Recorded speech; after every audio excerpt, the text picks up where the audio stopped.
Hello, everyone. I'm Chester44, also known as Fly, and welcome to this Let's Play of Wrath of the Righteous. Last episode, we went to speak to the Thieflings for Woljif. Turns out they had a job in a place, and someone ratted them out to Erebeth. Charisme, the one in charge, thinks that it was Woljif. Woljif said it wasn't, and Charisme also wants to know what he did with the something of the moon, an amulet, which he says he didn't take. We came here, found out some information from Erebeth, came to the place they were robbing, and found a magical talking sword. Anyway, let's see what this is. The formerly well-appointed shop now looks a sorry state. It has been completely ransacked. Lying in the corner next to a scorched wall are the soot-covered shards of a clay golem's head. The golem's eyes glow in the gloom. Master, code word. I love how two of the options are code word or 1, 2, 3, 4, 5. Hand of Aurori. Code word, correct. Awaiting orders. Where did you come from? Who created you? This golem was created by Gaffrain and Son. Address, 3rd building on the right, Jewelers Alley, Nerosian, Mendev, model G504ENE, which stands for Experimental and Enhanced. For all inquiries, contact Mr. Gaffrain. Tell me about any suspicious people who came to the shop in the last week. 56 individuals entered the shop.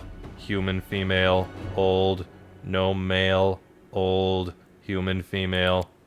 He'll be reeling off customers till nightfall. We need to ask it in a different way. Were any of the suspicious people tieflings? Tieflings, 3. Tiefling male, middle-aged. Tiefling male, young. Tiefling female, young. Describe the young male tiefling. Tiefling male, medium height, short horns curling backward, medium length tail, eye color, yellow, hair color, black, special observations, annoyed master. Horns, hair, tail. Oh, that sounds like me. But it's not possible. I know what the security's like here. I didn't come near the place. I give you my word, Chief. No special observations. Subject was unremarkable. There, see? Can't have been me. Describe the middle-aged male tiefling. Tiefling male, medium height, long horns, medium length tail, eye color, pale blue, skin color, dark, special observations, red hair. Oh, that's our traitor. I'd bet your life on it. Charisme drilled it into our heads. We wasn't to go hanging around about the shop. Red hair. Oh, we've got a couple of gingers. And plenty more who get it out of a bottle. Well, so much for special observation. Golems ain't all they're cracked up to be, eh? Maybe its master knows more. Describe the female tiefling. Tiefling female, above average height, hair long, pale, tail not observed, long horns, eye color blue, special observations, scar on nose, baldric with gold stitching. I don't know that one. A new arrival, most likely. Gold stitching, eh? Wouldn't mind getting to know her a little better. Enough. Where is your master? Philomen Fruliatros, my master, is in his hiding place. Revealing the location of the hiding place is prohibited. Prohibited. Prohibited. He likely holed himself up in the basement when the commotion started. The entrance should be around here somewhere. Where's the basement in this place? The basement is below me. I guard the basement. Leaving my post is prohibited. Okay then, how about we move it? Well, this didn't go. Okay, I am not going to let time pass like that because time is at a premium. Give me a moment. Alright, let's try this again. The mongrel did it. Much better. To the basement. Oh, we got more things we can loot.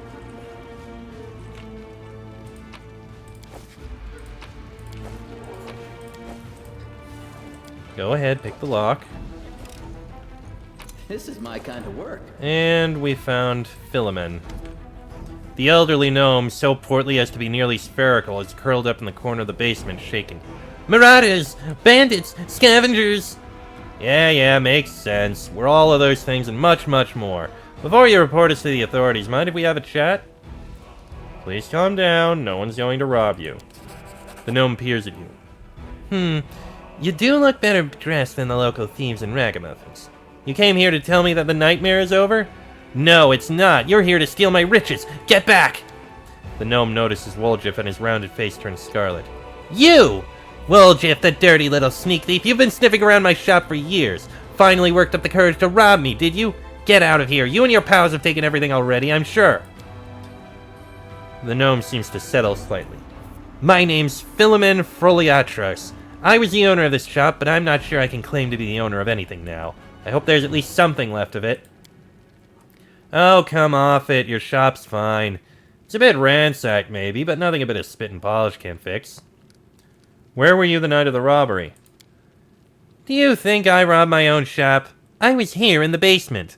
I was told to make it look like I'd left. The watch was very keen to get their hands on those thieflings. They seem to be multiplying all over Galarian. So, of course, I did everything they said. And I've been stuck in this basement since then.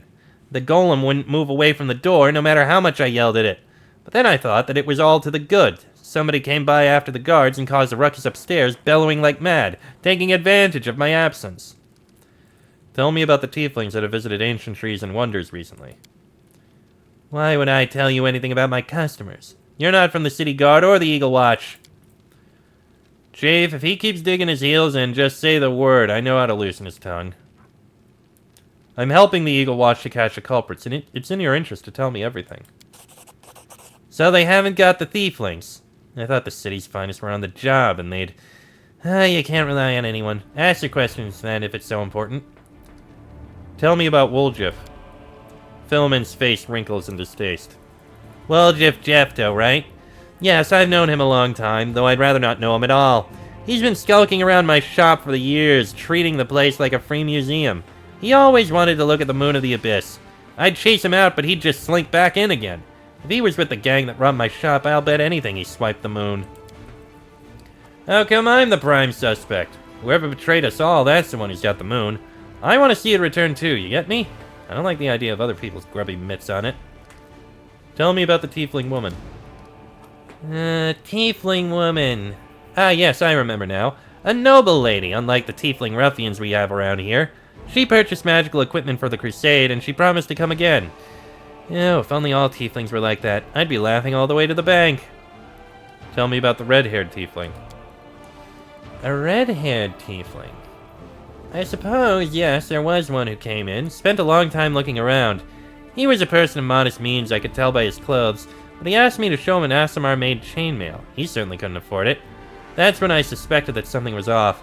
I checked everything after he left, but nothing was missing, and that put my mind at ease. I can't remember what he looked like. I didn't get a good look at his face. All I remember is that he was wrapped in a green cloak like he was freezing, but that's all I have.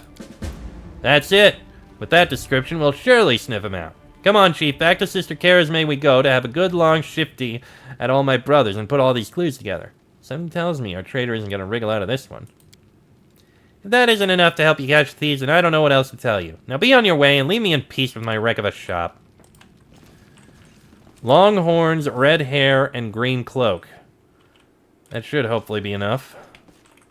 I'm gone. Let's head on out of here then. Right, over to the Tiefling's hideout, less than an hour. Beautiful. Okay then. Let's see. I think it's Melroon. He's got a green cloak, he's got long horns, and he's got red hair. Thiefy doesn't have red hair, Dalna doesn't have red hair, and Varnir doesn't have red hair. Doffy has red hair and long horns, but he doesn't have the green cloak. So, Melroon it will be. Karazme drums her fingers nervously on the handle of her blade. Well, are you going to tell me who the traitor is? The name and the moon of the abyss that they stole. I don't need anything else. Take a good look at them. The tieflings are tense and ready to reach for their weapons. The only redheads are Melroon and Doffy. The dark-skinned tieflings are Varnir, Doffy, and Melrune.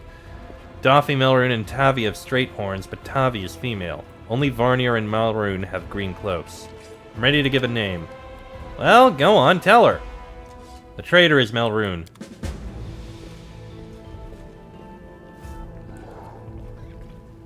You'll pay for this. Voediel and Hepsamira will get you in the end.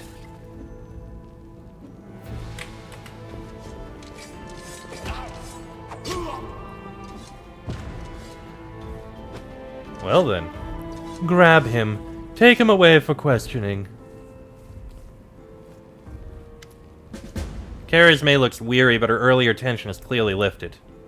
He confessed. Someone connected to the cult of Baphomet ordered him to steal the Moon of the Abyss, and the best idea he could come up with was to drag us into it.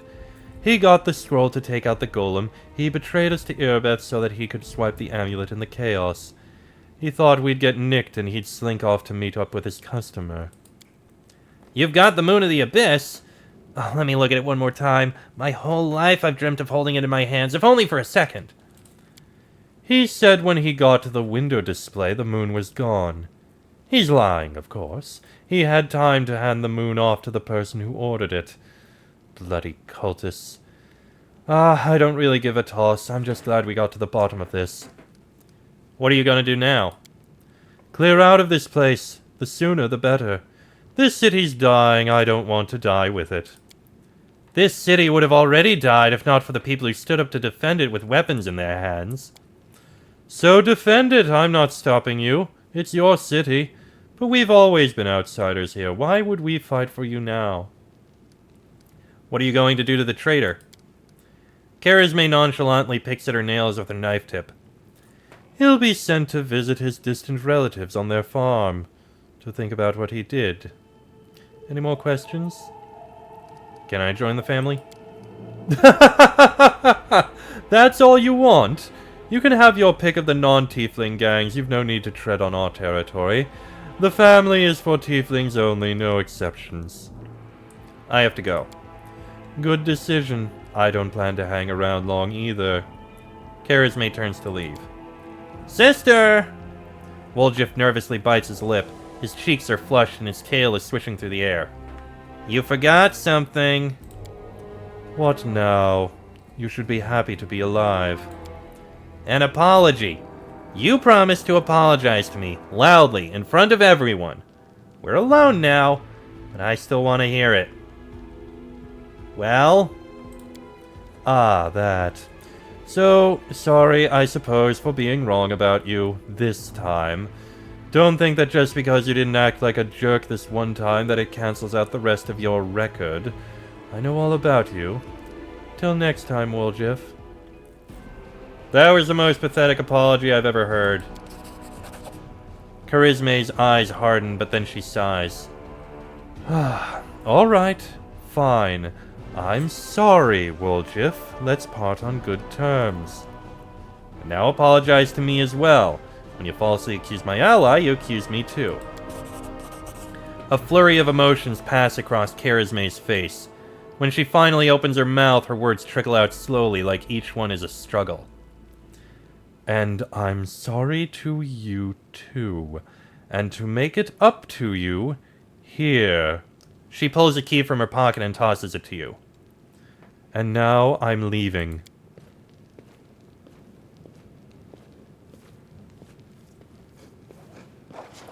Woljif watches her go, his tail relaxing. You made some impression on her. I've never seen Sister Charisme back down before. Listen, Chief, when you've got a spare minute, come see me. I've something I want to discuss with you. But for now, let's get out of here. I don't like sitting below ground when the building above is ready to crash down on our heads. First things first, we have a vault key, which lets us get into here. No, what is that? Oh, there's a trap.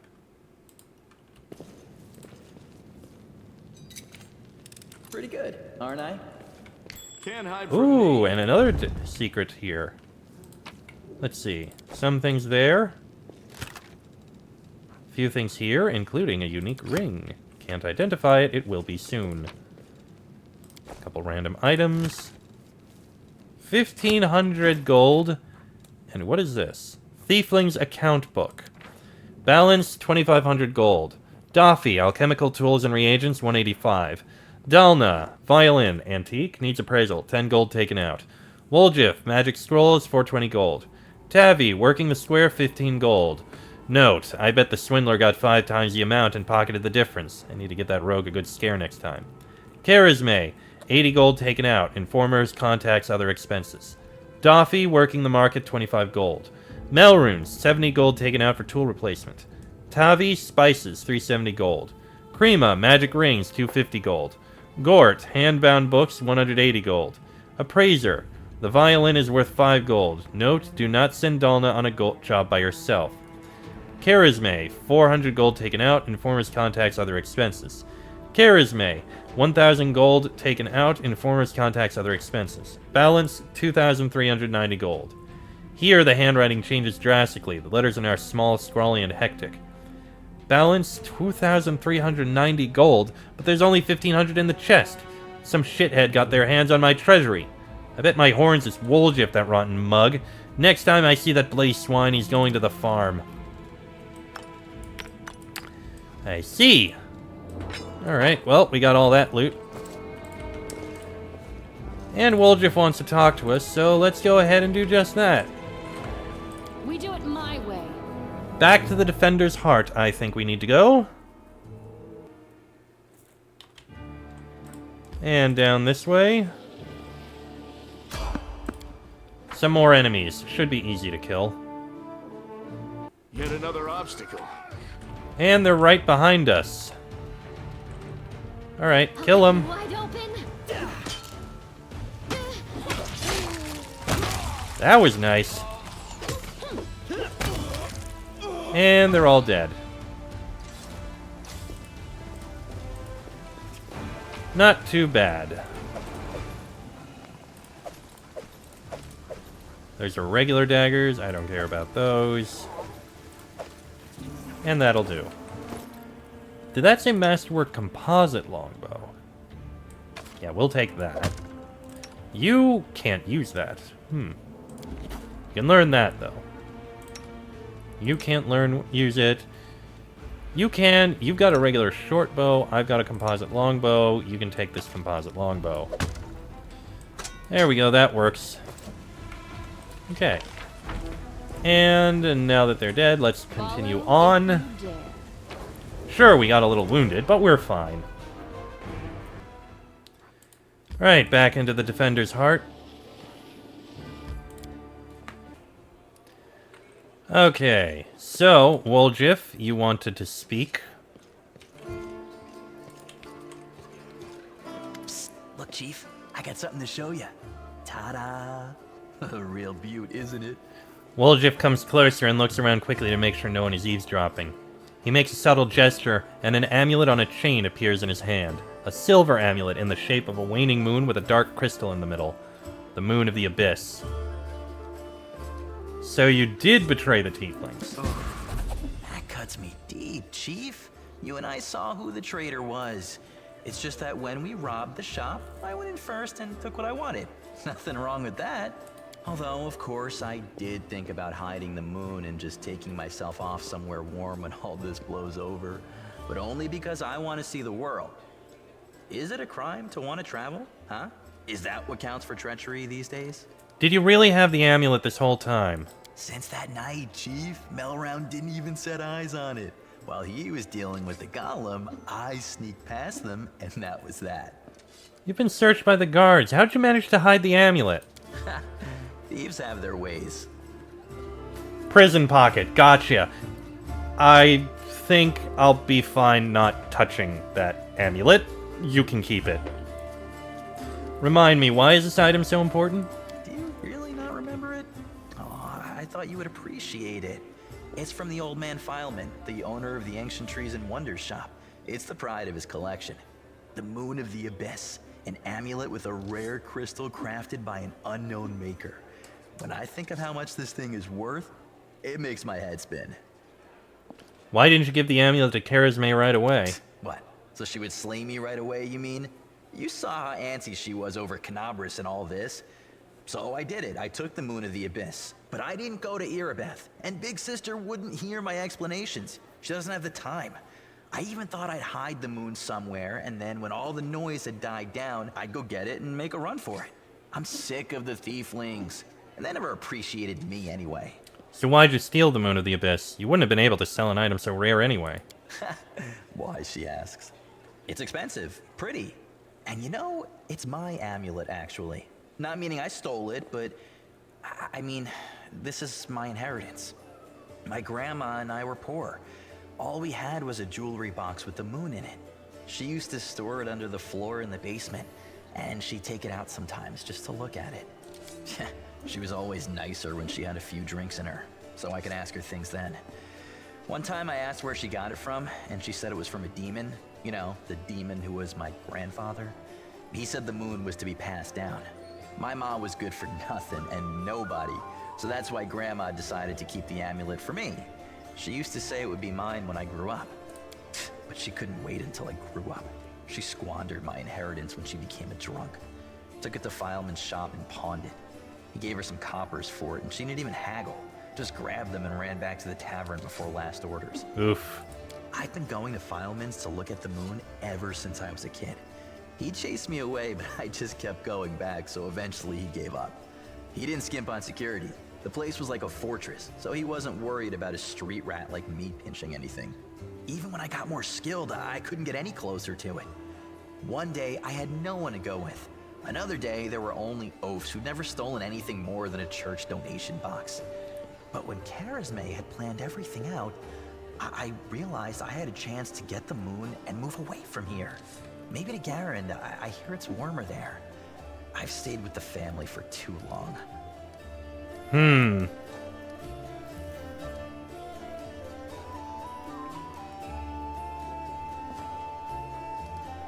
Let's see.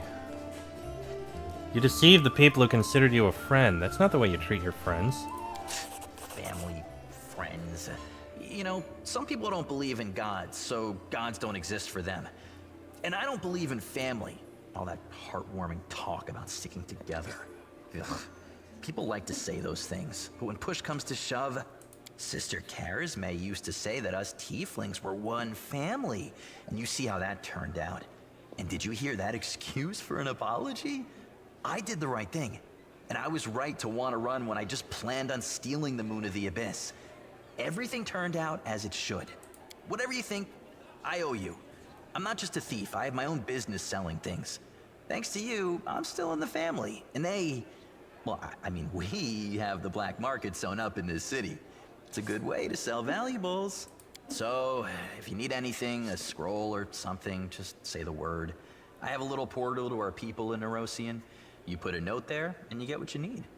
I can't get you anything big, but what they do have is all high quality. Nothing's too good for you, Chief. What's mine is yours. For a price, of course. Yeah, noted. So, are you really staying in the party, or... Wait. Oh, Woljif is standing, repeatedly flipping a coin into the air and catching it. He looks bored, but the tip of his tail is twitching nervously. Noticing you, he perks up. Hey, Chief, how about letting me go? Why would you need a thief in your party? What if I rob you in your sleep? I mean, I'm not going to, for now, but what if I get a rush of inspiration? Are you really staying in the party, or just waiting for a chance to run off? As if I could. There are demons and dangers around every corner. Don't you worry, Chief. I'll work off my debt honestly. I won't stab you in the back or go on the run with your money. And if you buy my wares, I won't have to leave at all. Alright, let's see what you got.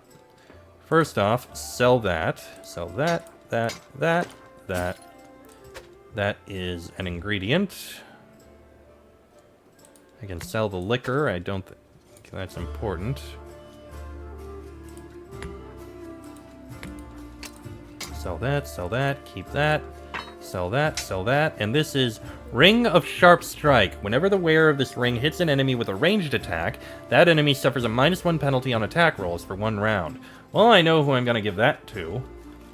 Is there anything here I want? Not really. Wand of Snowball. Huh. Okay. Sell all that. Then I'm going to give this ring to you. And this scroll goes right up to here.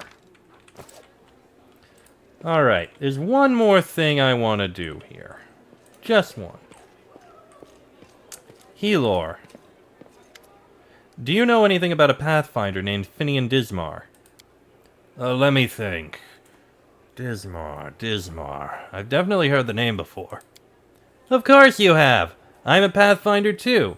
So, you're the chief in these lands now? What about Lady Ari? When I left for the wound, she had just taken up the position. Helor examines the talking weapon and chuckles sadly. I'm afraid Ari perished during the Third Crusade. Yes, now I remember. Finian Dismar went missing in the wound at the end of the Second Crusade. His name has been on the list of the fallen for a while. Well, here I am, alive and well. Right in your list, and I'm back, and soon I'll file a detailed report about everything that happened to me. I knew it was a misunderstanding, but now everything will return to normal. I need to write my folks. They probably think I'm dead too. Poor lad. But such is the fate of a Pathfinder. We face the unknown, but sometimes the unknown wins, and our mind cannot take it. Alright. Well, with that, I am going to end this episode here. Next episode, it's time to head out exploring again, and I think we'll make our way south towards the Tower of Estrad. That is something we need to do. Then after that, we'll head westwards and try and do other things. But that'll be in the next episode. So until then, I am Chester44. I'll send in Fly. That is me. This has been a Let's Play of Wrath of the Righteous, and I shall see you all next time.